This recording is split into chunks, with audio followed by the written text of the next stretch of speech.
Welcome to 5 Books for Catholics, where an expert selects and discusses 5 outstanding books in some aspect of Catholic life, doctrine, or culture.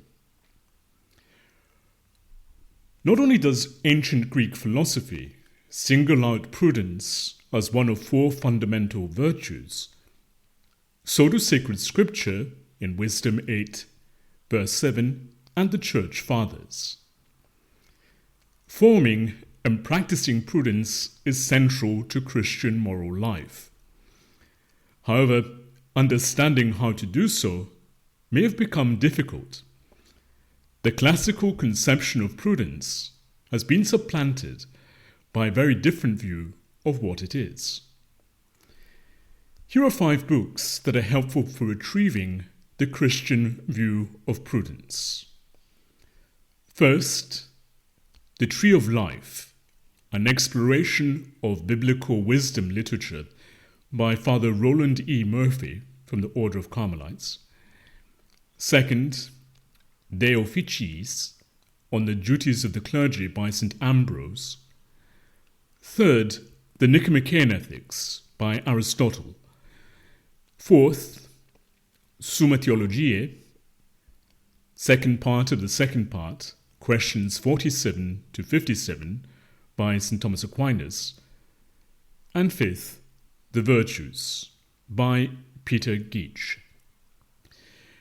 Links to these books are available in the show notes of this episode, and if you have a moment, please support this podcast by leaving a top rating on the platform of your choice.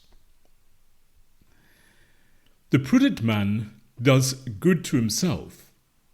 The virtuous man does good to mankind. So saith Voltaire in his Philosophical Dictionary. With this pithy aphorism, Voltaire equates prudence with self-interest, virtue with selfless altruism. In his view, the two are at odds with each other. Such a view was held by other important 18th century thinkers, most notably Immanuel Kant.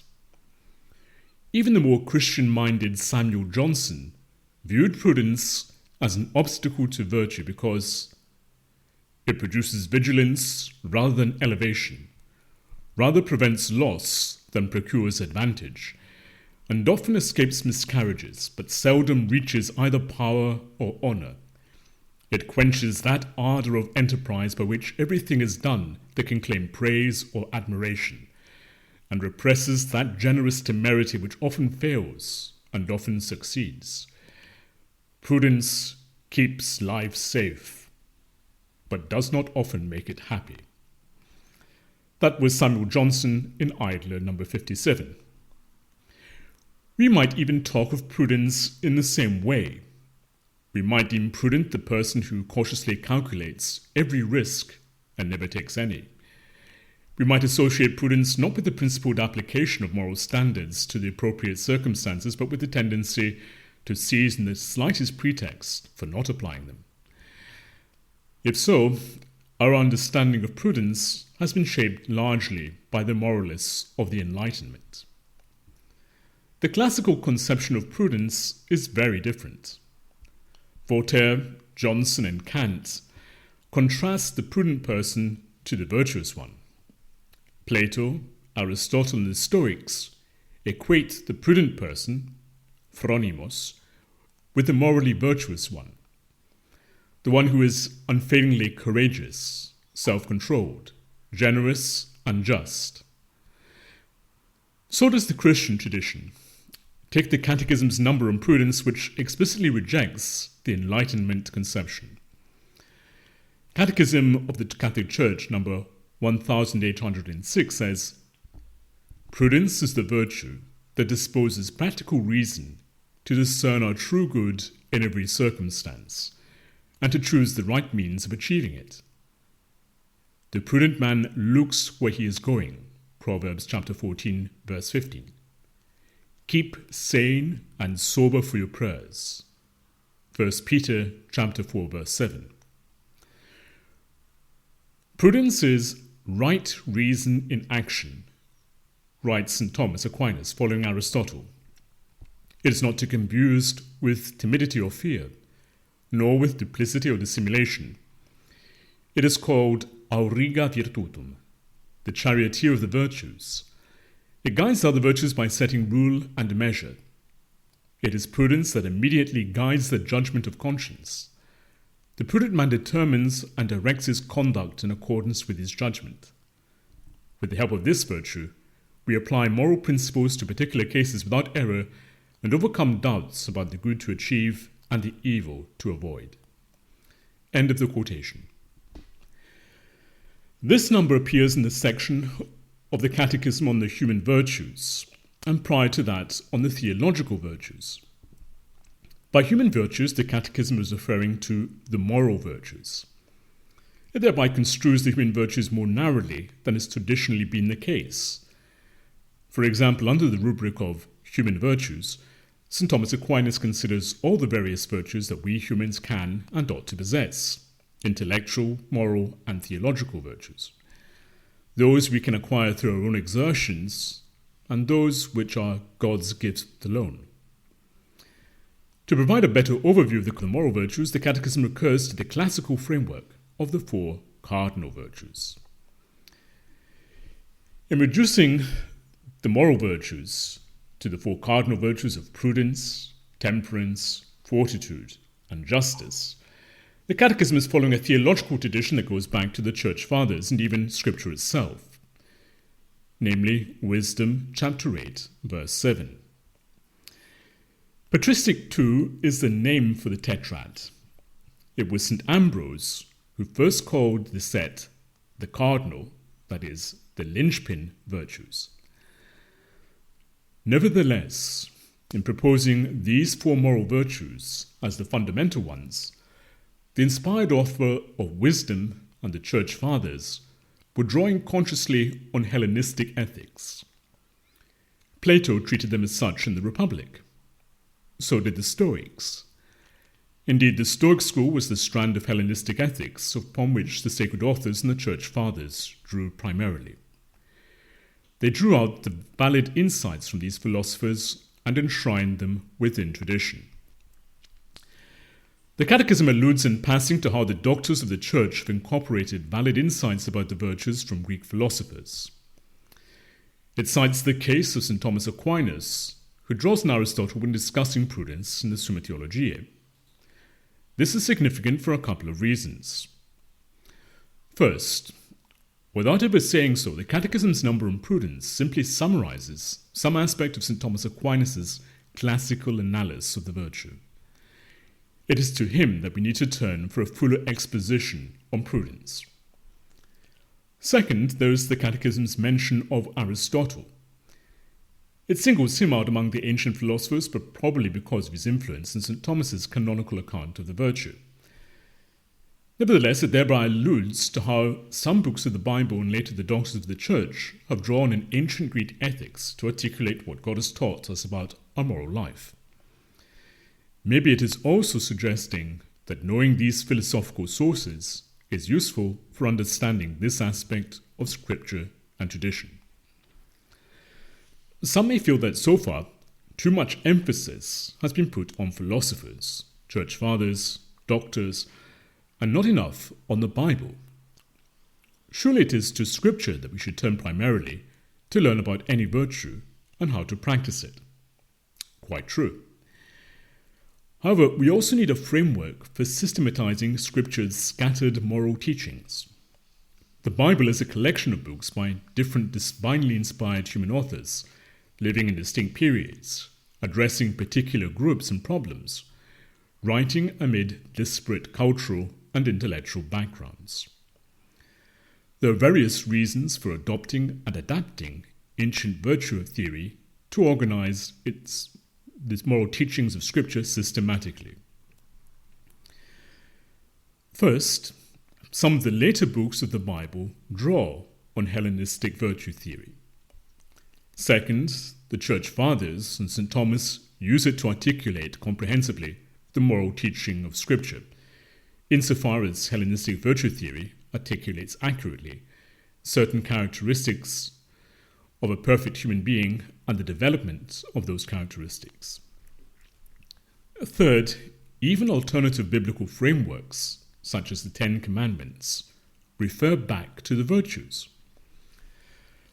Although the Catechism organizes its comprehensive presentation of Christian moral life, in the third part, around the Ten Commandments, it prefaces its exposition of the Decalogue with a discussion of the virtues, and for good reason. As St. Thomas explains in the Summa Theologiae, second part of the second part prologue, most of the commandments prohibit a certain vice. To understand the commandment, we need to identify the indicated vice and explain why it is wrong. That amounts to explaining why said vice is unvirtuous. Any adequate explanation of the vice's wrongness supposes an understanding of the virtue and what makes it right. The virtues, not the Ten Commandments or the 7 capital sins, are conceptually and ontologically prior. At any rate, a Catholic reading guide on prudence should begin with Scripture, then look at how the Church Fathers draw on Hellenistic ethics to articulate the biblical moral teaching systematically, before passing on to the further systematization of patristic theology during the Middle Ages. As the Catechism points out, prudence is praised under other names in many passages of Scripture. One such term is wisdom, even though Catholic doctrine distinguishes wisdom as such from prudence.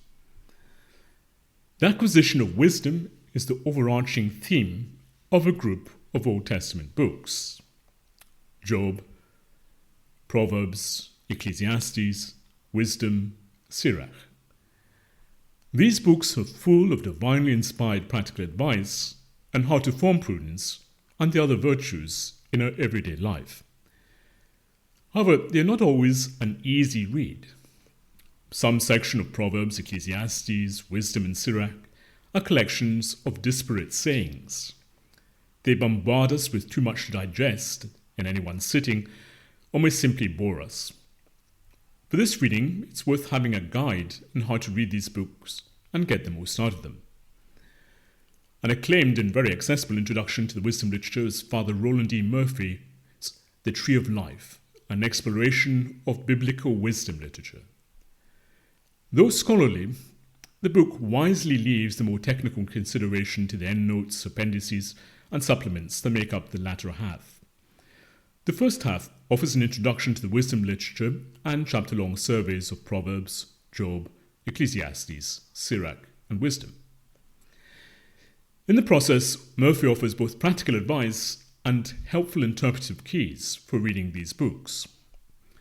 For example, he gives the following advice in reading the collections of sayings in Proverbs chapter 10 to chapter 22 and chapter 25 to chapter 29. He says, "In the experience of many, the Proverbs seem to blur altogether when they are read at one sitting. The obvious move is to settle for a limited number, for example, to read a chapter at a time, and to select from the roughly 30 sayings in each chapter 2 or 3 verses that catch the reader's fancy. Perhaps none will appeal, but that may say more about the reader than the sayings. The point is that one must concentrate on a limited number and sift out those sayings that, for whatever reason, stand out among the rest. Such an attentive reading can yield pleasant surprises, as the author can testify from teaching the book over the years." End of the quotation. Chapter 8 of The Tree of Life, on the other hand, addresses the overarching theology of the sapiential books. This is necessary to explain how they fit in with the other books of the Old Testament. They refer far less than the latter to God's covenants with Israel. Instead, they rely much more on secular wisdom traditions. Nevertheless, they complement the other books of the Old Testament. By reflecting on everyday situations and experiences, they underline how, as Murphy says, God was as much at work here as in the heady experiences of Israel's history and liturgical worship. the Lord's dominion over the created world is at the core of wisdom's effort to help one live in the world. End of the quotation. By exploring the many challenges to living virtuously in everyday life, the sapiential books of the Bible are some of the most illuminating on the virtue of prudence. As ever, we should read Scripture under the guidance of the Church Fathers. And one who did most to unpack the biblical lessons on prudence is St. Ambrose. His De Officiis, on the duties of the clergy, was modelled on Cicero's work of the same name. In his De Officiis, St. Ambrose explores how figures from the Bible are the models of the cardinal virtues. Much as St. Augustine in City of God, Ambrose argues that the true models of the cardinal virtues are not illustrious figures from the Roman Republic, but the patriarchs. He explains how Abraham, David, and Daniel embody prudence, and he also offers practical advice on how we can practice it too. St. Ambrose was not the only church father to discuss prudence and the other cardinal virtues. For example, St. Augustine roots all four in charity. And that shows how the church fathers reinterpret Hellenistic ethics in the light of sacred scripture. However, it is St. Thomas who elaborates the most comprehensive and canonical treatment of prudence. In doing so, he was building upon the work of earlier 13th century theologians and their appropriation of Aristotle's Nicomachean Ethics. The study of Aristotle by medieval scholastics was well underway prior to St. Thomas. Initially, they had focused on his logic and metaphysics. They only began to read the first three books of the Nicomachean Ethics in the early 13th century. This fed into their attempts to explain the nature and kinds of virtue more systematically. It also stimulated a renewed interest in the virtue of prudence, which had become somewhat overlooked within monastic theology with its focus on discernment. It was not long before the writers of Sume began to include a section on prudence. Philip the Chancellor was the first to do so in his Summa de Bono. However, Robert Grosseteste, Albert the Great, and St. Thomas were the first to study and draw on the complete text of the Nicomachean Ethics. As a result, they were the first to really appropriate Aristotle's insights into prudence and develop a fuller account of the virtue. Aristotle discusses prudence primarily in Book 6 of the Nicomachean Ethics, which is also Book 5 of the Eudemian Ethics. Some scholars argue that the Eudemian Ethics is a more mature and complete statement of Aristotle's views. However, the former has always been the most widely read and studied of the two. It's the Nicomachean Ethics that has shaped the subsequent philosophical and theological tradition. Book 6 of the Nicomachean Ethics is on the 5 intellectual virtues, those that perfect the mind. Of those 5, prudence, phronesis, occupies Aristotle's attention the most. It is the intellectual virtue that perfects practical reason, the mind insofar as it is involved in making choices. Speculative reason is the intellect, insofar as it aims at knowing how things truly are. In practical reasoning, however, we think about how things should be and how we can act upon them to make them so. One intellectual virtue by which we do so is the mastery of an art or craft, techne. The artisan knows how to mold materials skillfully until they take on the form he has in his mind. Prudence, on the other hand, is concerned with achieving human goods in particular situations. For example, for this reason, it differs from scientific knowledge, another intellectual virtue, in several regards. It is deliberative rather than demonstrative. It involves knowledge not just of abstract universal truths, but of the particularities of the contingent situations in which we act. Hence, it cannot be acquired through learning alone. Experience is needed to distinguish the relevant circumstances and characteristics of particular situations or cases. Prudence also differs from the other intellectual virtues in that one can neither possess nor exercise it without the moral virtues, which for their part also rely on prudence. More on this shortly. Aristotle's great contribution was to distinguish how practical reasoning with its virtue, prudence, differs from speculative reason and is bound up with our character.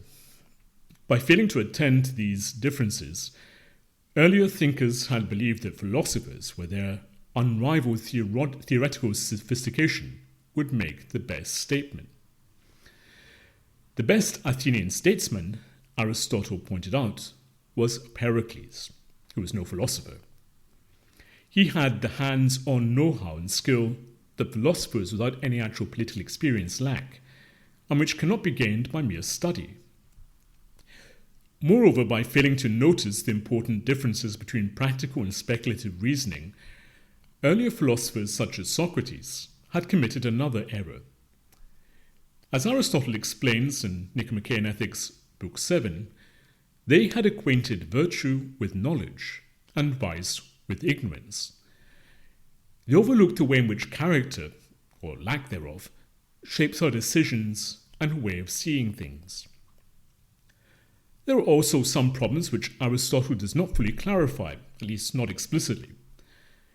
Most significantly, he does not explain how someone who has not been brought up well and is unvirtuous can gain insight into what is virtuous, both in general and in particular. Without such insights, how can such an unfortunate person ever become virtuous? St. Thomas fills in the gaps by showing how everyone has some knowledge of the principles of practical reasoning. It is difficult to understand the arguments of Book 6 of the Nicomachean Ethics without reading the entire work. Similarly, it is difficult to understand in full St. Thomas's discussion of prudence and the other virtues without reading the Nicomachean Ethics. Thank you for listening. To read or listen to the rest of this interview and gain full access to our archive, visit 5booksforcatholics.com and become a premium subscriber. If you've enjoyed this episode, please subscribe to the podcast and give it a top rating on the platform of your choice. That way more people can discover it. You can also support the podcast and help us produce more interviews like this one by making a one-off donation via the link given in the show notes. As little as $1, £1, or €1 can help and will be greatly appreciated. Thank you once again, and God bless.